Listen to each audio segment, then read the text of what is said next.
I grew up at L.H. Williams, grew up in Pleasant Hill on Pursley Street down below the school.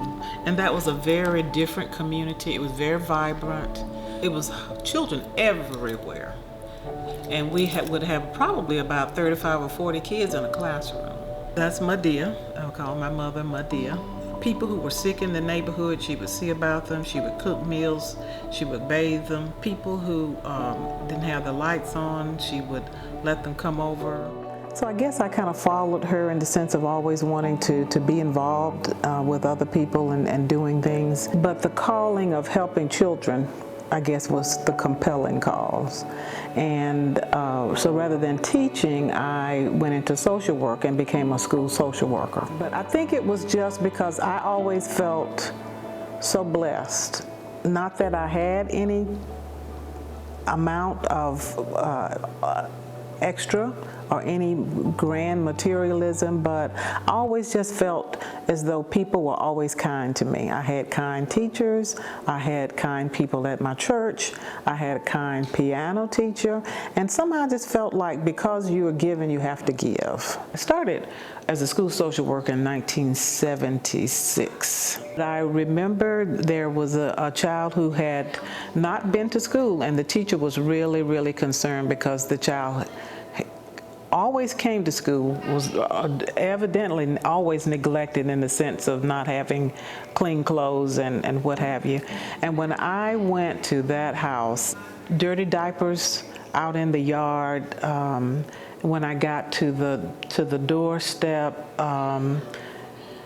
and had to go up some rickety stairs, and the poverty, the signs of, I saw a rat run across the floor, and the kind of poverty that I had never ever seen and could not in my own mind have conjured up. And so I started to learn a lot about how do you intervene when you see situations that you see is so abject, and someone else can say, well, all you've got to do is, but when you see all you have to do is step over a little trickle of water, and the person is looking at a whole ocean that they've got to cross. Start to gain a lot of knowledge and skills just by doing special assignments, and then one day just got a call. I think I would like for you to serve as my deputy superintendent, and I went,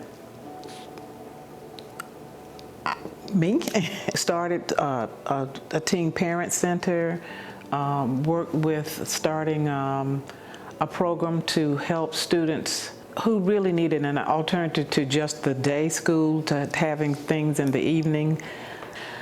I had been a part of United Way on and off for years, had served on the trustee board, so I had served as a part of when they would admit new agencies. I had served on that committee, I had served on the panel of allocations, and then I served on the board of trustees. So I have intermittently been involved in United Way, probably for over 20 years. Then we decided that the graduation rate was an issue. It's an issue that the school district owns but should not own by itself. And then looking at the graduation rate doesn't start when a child starts to school. The graduation rate starts when a child is born. Sylvia had served on our board, and I'd known her even back when I was at the newspaper, and knew her commitment and her dedication to the children in the community and her professionalism. And I just, of all the people I could think of that I knew that she would be ideal for this. He said, I'm calling to see if you know somebody good. I said, let me think about it. Then he said, oh, you missed what I was saying. I said, oh. And I said, so you want us to start this program, and I'll give you a year. I'll give you a year to help get it started. And then once I got there, it was just, I loved it. It's almost if she feels like every one of these children is related to her in some way. I mean, she cares that much about them. We all got some imaginary students. Taste that stew. She really wanted to make a difference. I mean, obviously, this is a program, the reading levels in Bibb County were way beyond acceptable. And you needed somebody that wasn't intimidated by the challenge and that wanted to make that kind of a difference. And I like to pat myself on the back because, Lord, did she make a difference. I went to the school every Friday to read, and I'd read at breakfast. And I got out of the car, and a little girl and two of her siblings were coming down the street, and they said, she told them, "You all better hurry up. That's the reading lady. We're going to miss our story." And I thought, wow, this is important. And they came running down, and I said, "Don't rush. The reading lady will wait." She couldn't remember my name, but she saw me. She knew that every Friday, and that just little made me know. Sometimes you wonder, are they paying attention? Does it really matter? I'm doing this, I'm enjoying it, but are they really getting it? And we walked on into school, and I said, "Do you like the story?" She said, "Yeah, you come every week." And as I was walking, that just really, we're gonna miss the reading lady. That just really, that touched me. Since Sylvia has been on board, we have tutored over 3,000 kindergarten through third graders and dramatically increased their reading scores.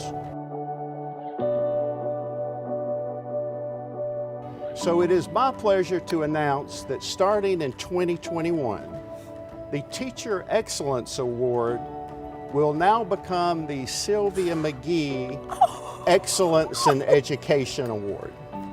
In addition to continuing to honor our teachers, we will also expand the nomination criteria to include school social workers. Sylvia, on behalf of United Way and our community, I want to thank you for all your many contributions to our children, and I hope that you will plan to come back every year to present this award. This is such an honor, George. God. Thank you. That was a capstone moment of my life. There are several moments in your life when you get married, when you have your children. I had to put that right up there with your grandchildren. Truly loved and enjoyed the environment, working with the children and combining all of the skills of what I used to love to do and then working with the children, really, but being able to go deeper, George. We need to have communities working together. And then people who have, I truly believe that if you are blessed to have, then you have an obligation to help and serve.